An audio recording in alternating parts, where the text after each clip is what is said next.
a convenient way of receiving payments for your business? Get One Equity Till number for free. No sign-up fee, no commissions charged. Visit any Equity branch or call 0763 000 000 to sign up for free. Grow your biashara with One Equity Till number.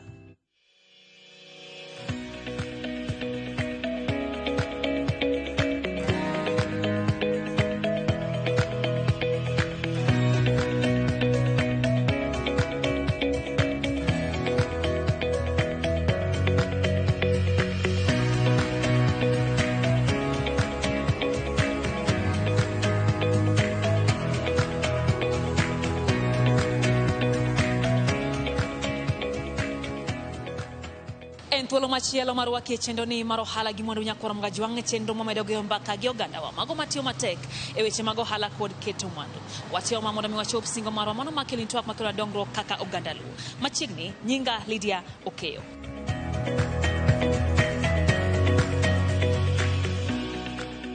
E chenro amakawuono nyakoro mga jwang ateri nyake alora mar god Kenya e boma Nyeri warumo kod wuod luo mongere kaka Charles Omondi Onea matimo hala mar loso nyamburko ohala mano chako bang' wuok kaluo kendo donjo e gwenge go mag Nyeri higa mar 1992 nyaka sani osetimo ohala ni kuom kinde buora kendo wacho ni osekonye chopo dwaro mage mag omenda kendo rito familia mare nyakoro mga jwang nyaka sani owacho nyaka dho Kikuyu owinje sigande.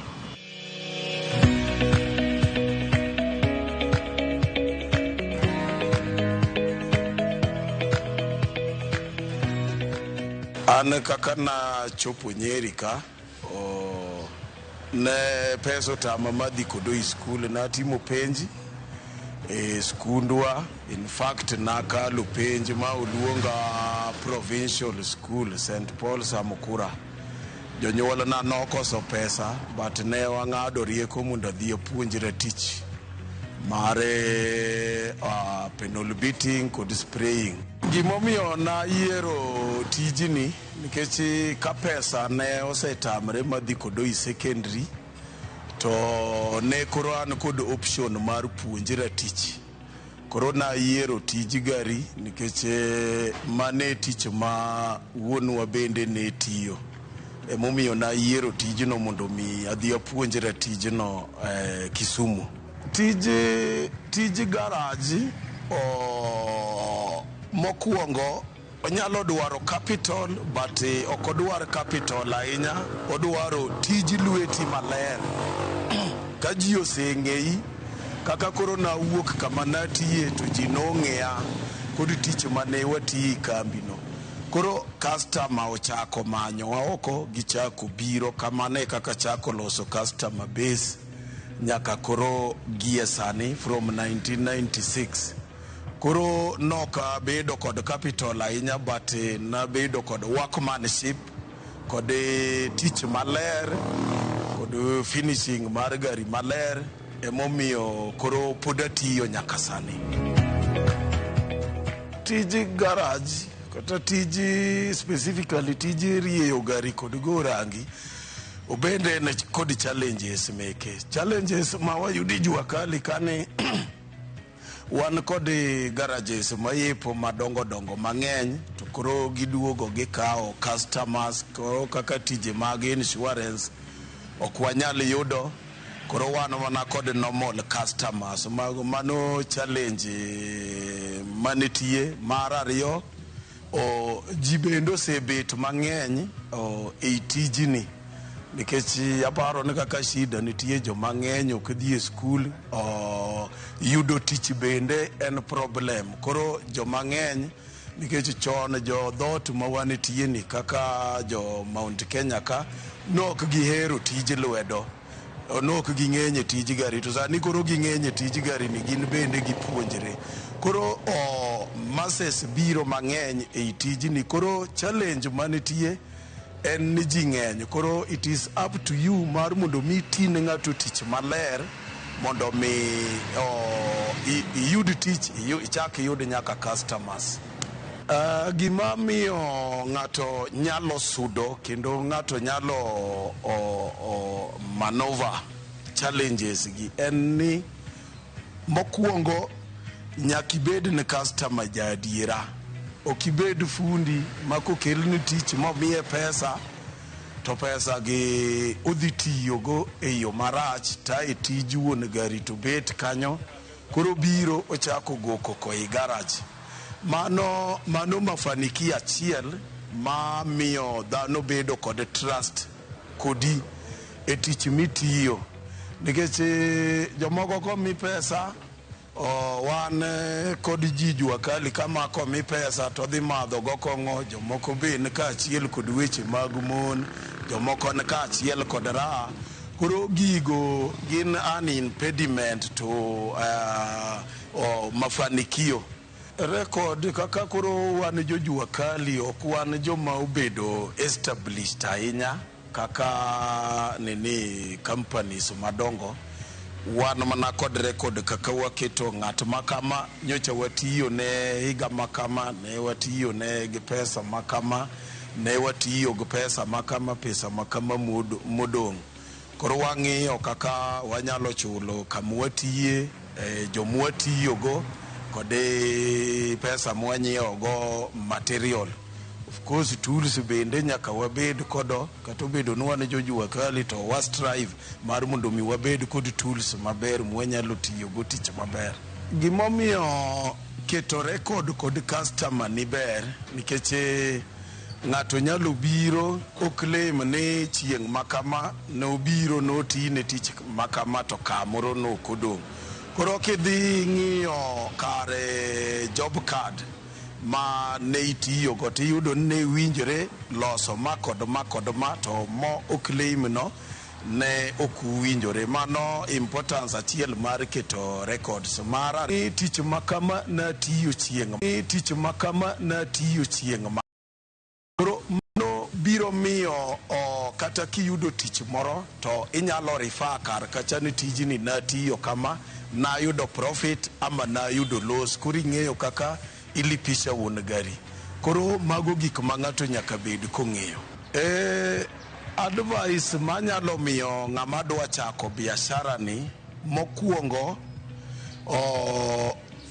kik ibed broker mar biashara, to puonjri tijni mar mondo mi ing'e, ibed kod know-how, knowledge makata ka onge ng'at manyalo tiyoni titiyo tijno in iwuon, tiende ni in kod that know-how. To kibedo broker ni dwa donji tijni nikech in kod pesa, inyalo nyiewo tools, inyalo chulo space, to customers biro gundua ni you know nothing, ina broker moyao garage. Biuru yao biashara Central.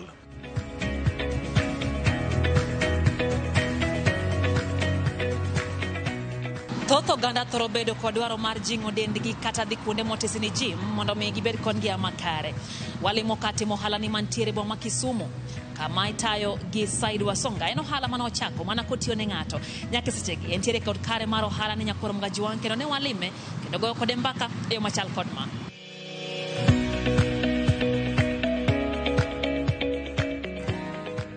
Nyinga iluongo ni Said Wasonga. Yes, to arwako jite Side Fitness Kisumu. Kanya wacho ni nachako wala ni out of eromara passion. Kana ondika naneno ka ne ji nigi needs mang'eny mane okanyal implement mano chien kocha nikech nan kaka ng'at moro mondiki. Koro need no emano pusha mondo koro achak ohala ni kuma anyalo widen up gik ma longo nango gik ma clients dwaro. Nikech ng'eni fitness en gimoro maduong', en large, ok en adhi gym mar ting'o chuma, o involve gik mang'eny, mental issues, gik mang'eny kabisa. Koro at this emano miyo koro abedo gi dwaro mar timo wala ni. Okay, gimano lomba sana en ni nentiere need mar not only going to the gym. Jimang'eny dwaro kamoro ma is very fun, kuma negi jachilia ma okinya bedo judged to kono dwaro create space no adwaro create space ma ng'ato kobiro e gym okobi ni mondo bi ting chuma obi mondo o release tension obedi yani creating that environment mane okane chien kocha mane gima nolomba momiyo koro wachni wachak gimoro manya timo negi I go abroad of what they were being offered previously. Gima dwarore mondo ng'ato chak ohala ni kwanza nyaka ibed gi passion moro nyaka ibed ni in gi passion moro mar konyo ji, nyaka ibed ng'at moro man gi idea kaka inyalo konyo dhano nikech ng'eni dhano to di mopogore opogore. Ok inyal chake ni dwaro mana pesa, nyaka ibed ni ichake gi nia, nyaka ibed gi nia moro, nyaka ibed gi chuny mar konyo oganda. Ineno nyaka ibed gi chuny no, mano nyami push. Alafu be nyaka ibed ni ibed moikore, nyaka ikri, ok inyal chaka biashara moro amora, nyaka ibed moikore, nyaka ibed ng'at moro mar ready mar kawo risk. Yeah. Kisebedo gi chuny nyaka koro nyaka ing'e ni kida chake nitiere consequences.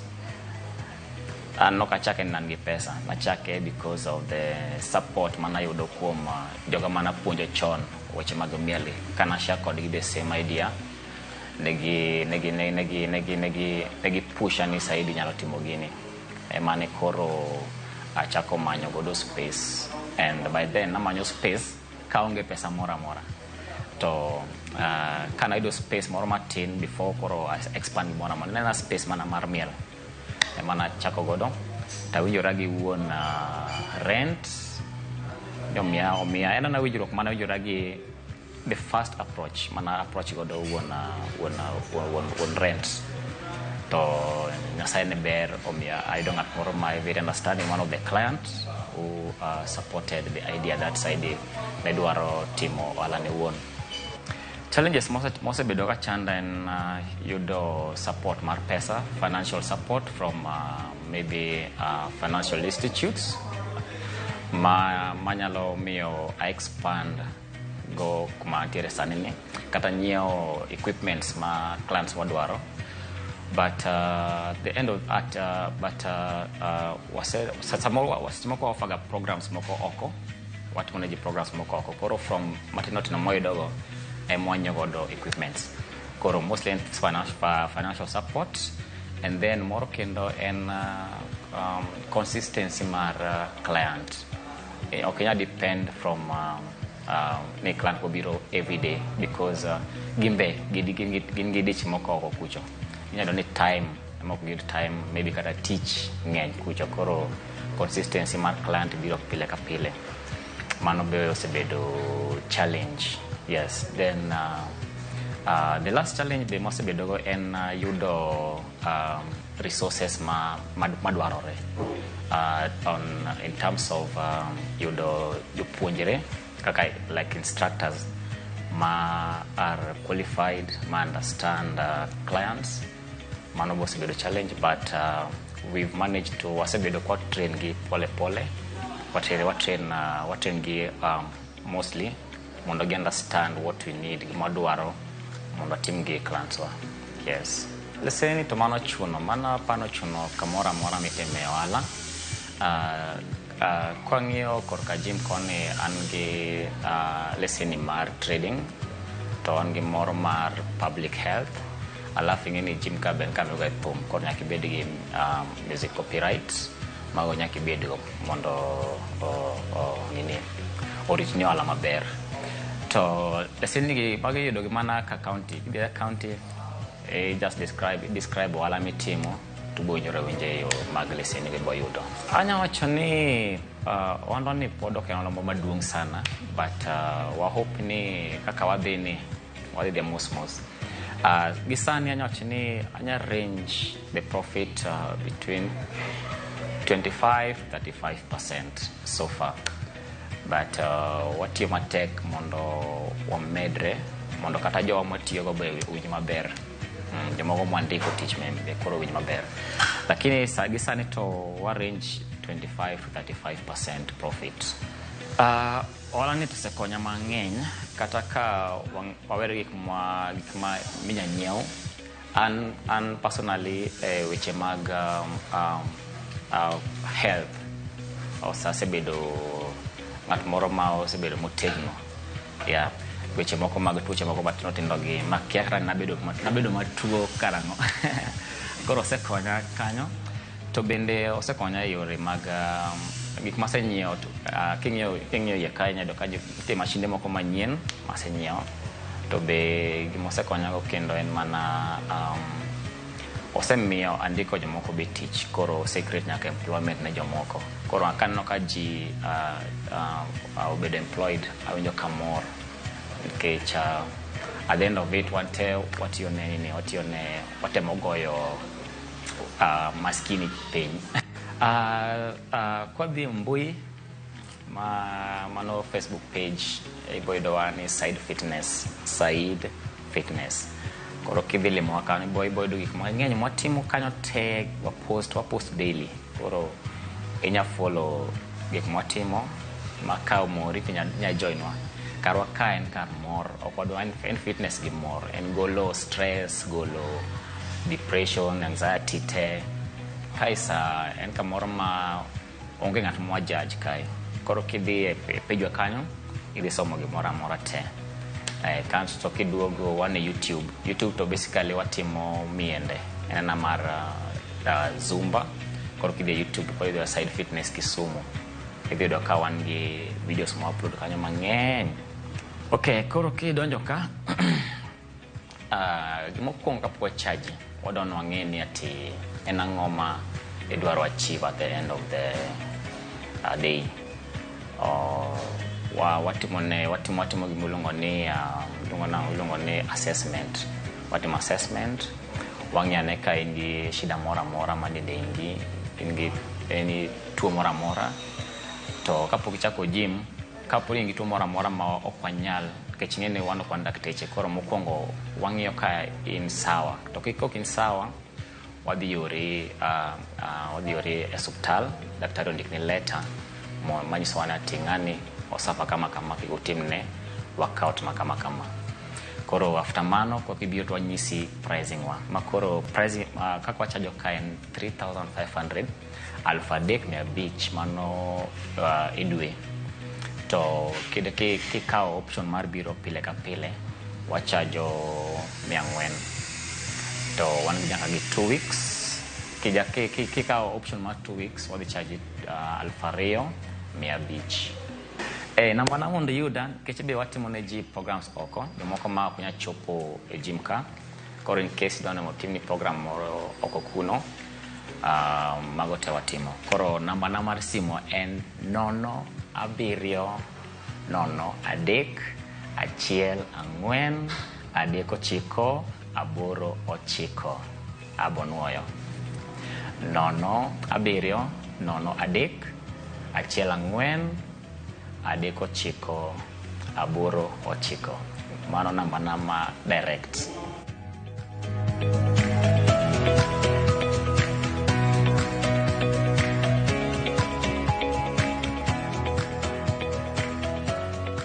En thuolo mwaka oyo machuoke chero ni mar ohala gi mondo nyakoro mga juang kata kamano ka waduogo parne wakelo ni ja ohala wa mar juma. Omiyo kik idhi mabor.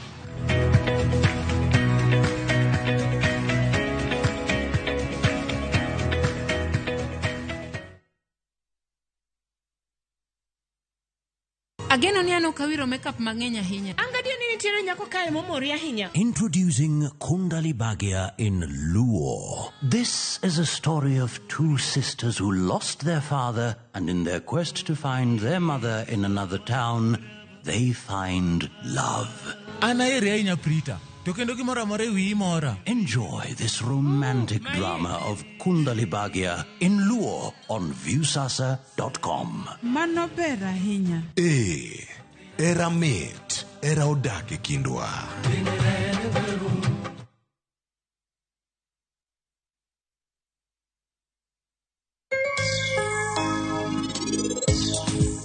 Aja chir moingi. Onge gima nyalo tamo fwenyo jaherana.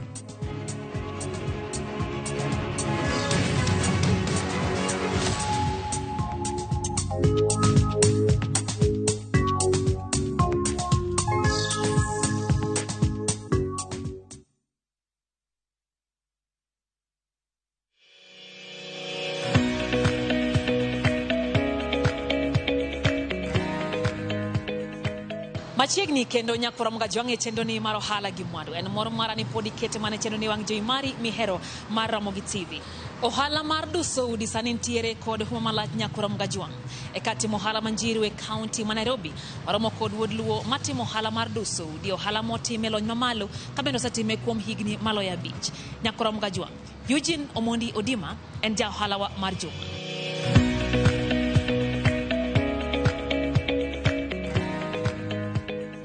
Aniluonga ni Eugene Omondi Odima, aja Ugenya. To adili kod weche mag interior designing. Interior designing wakaw ni sani koro nyaka nachaki koro an kod higni manyalo chopo abich. Okay, ing'e ni interior designing ni, okay, anyalo miye wakaw ni interior designing en blanket name.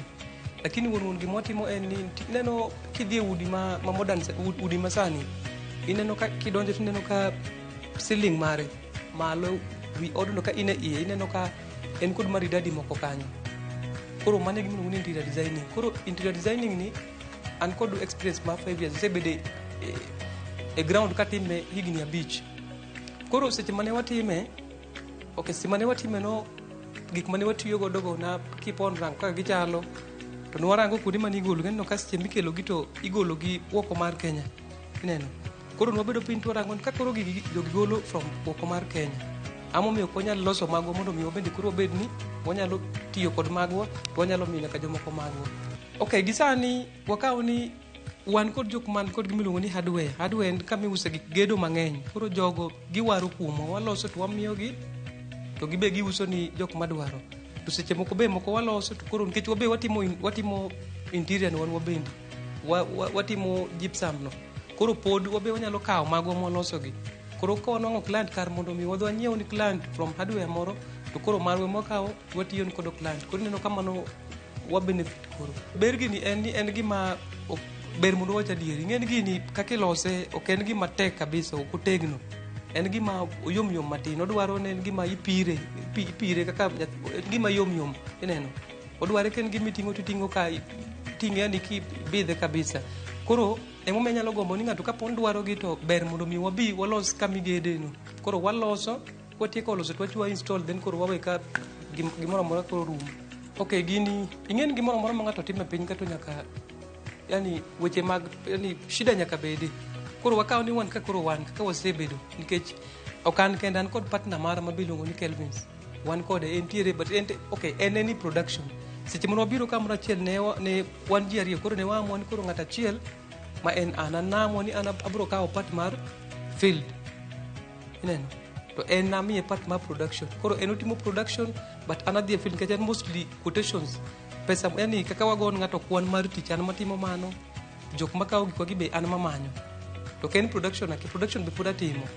Koro challenges mwan godo ahinya maneno ka chandwa en inwang'o ni samoro ng'ato wacho ni okay, miwane gik ma uloso gi wadwaro 1,000.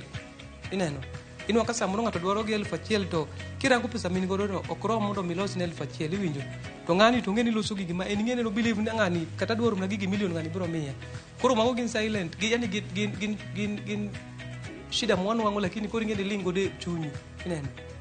Alafu mara ariyo be gigi ka waloso gi inwang'o ka weather chando gi wakaw ni yani chal mar piny chando gi ka chieng' rieny to gituo piyo. Koro inwang'o ka labda ng'ato katungi sindikel na 1,000 no ka yot mondo mi ilos 1,000 no biterne piyo. But koro ndalo ma koth chwet inwang'o ka iloso to tuo seche go be pesa idwa mondo mi obi. Ineno ka koro mage shida mwabedo kodo. Okay, gimoro be ka ng'ato timo no ben ng'ato timo ga then imedo bedo gi dongruok. Ineno. Koro gini level mwachope kod yani ukaw kiwango mwantiere kod sani nitie gik ma pod wadwaro. Iwinjo. Ket kata sani kirango iwinjo kana wacho ni seche motimo gigi kapon chieng' rieny to gituo. To ka chieng' rieny to gituo piyo. Koro nitie machine miluongo ni en okelo liet. Koro inwang'o ni koseloso gitu no ka ok ginyal tuo kawo machine to nikech machine no pesa ne ng'eny. Koro waketo machine then machine tuoyo gigo to wa release gigo to gigo dhiyo. Then be kendo wagombo ni kapon labda nyalo bedo maber. Dong'e ni shida nitie.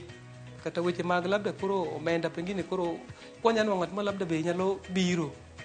Nyalo medo konyo mondo mi wagerre ma koro igni abich ka nyalo chopo koro mbele to nwanga koro chopo kama koro kata koro wabeta to gik moko timre. Ineno. At least kata koro namba mag jok motiyo godo nyalo medre nikech sani koro seche ma wawuoyo ni wan mana ji auchiel kende ma en an kod Kalvis mana wacho ni kae to jok matiyo godo ineno koro agombo ni kochopo higni 5 to koro at least koro wabed ko ji mang'eny ma wa empower ma koro wandiko jogo ma ji tiyo jogo be nyalo chulo bills mag ineno gik machalo kamago. Ing'eyo ni go kwan mondo mi wang'e ohala mwayudo ing'e ni ber ne en ni ing'eyo ni tiega gima timoga ni be nitie dongruok momiye koso en gima hinya iwinjo kech sani nyalo chako ohala but no ken ohala mitimo to kar mondo mi tingri malo but imedo hinyri iwinjo koro mane ma ng'ato nyaka rang kabisa mitimo gimino to be en gima konyo koro ing'en wan to mondo mi wan ing'en tek mondo mi obed no matek nikech inwang'o ka already ne wan kod rieko mar loso gino koro inwang'o ka samoro production kodok piny iwinjo wakawo ni jok madwaro gika jok madwaro order mang'is miyowa kwayo mar mondo los nigi ka pod ok gimiwa ama ok gimiyowa mang'eny iwinjo wabe pod wamanyo kendo tich koro kwayudo tich tinwang'o ka wan koro kendo wakawo mago gemo watiyo godo koro ok wageno ahinya jok makawo kuomwa ok awach ni ok wageno gi but wageno gi en koro ing'eni wabarre diriyo wamanyo kiwan to jogi be nyalo kawo watiyo gi magwa koyudo tich to jogi be nyalo kawo magwa to uso to intindo chiew koro kidwaro mondo miyo iyudwa yot inyalo gonwa simu direct iwinjo inyalo gochno direct i namba mar simu 0712 55 9794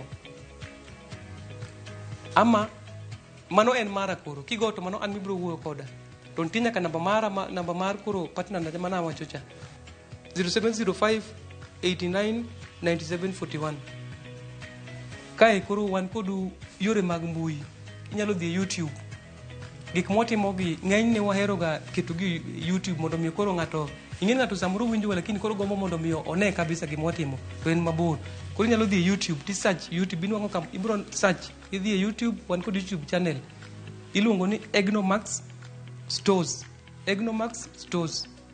ama wan kod Facebook page iluongo ni Egnomax Interiors idhi kanyo ti search e Facebook tinyalo neno ama inyalo dhi e YouTube tineno videos mag gik motimo.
Kelo e giko mar chenro makawuono mar ohala gi mwandu en geno mar nyakoro mga jwang ni medo puonj makare ko chenro gi magi mwamanyoni e chenro ni mar ohala gi mwandu to diko dakeno jiwa manyien e seche makama omed goyo mbaka mago makelo dongruok kaka oganda lo Riti Masani nyinga Lydia okay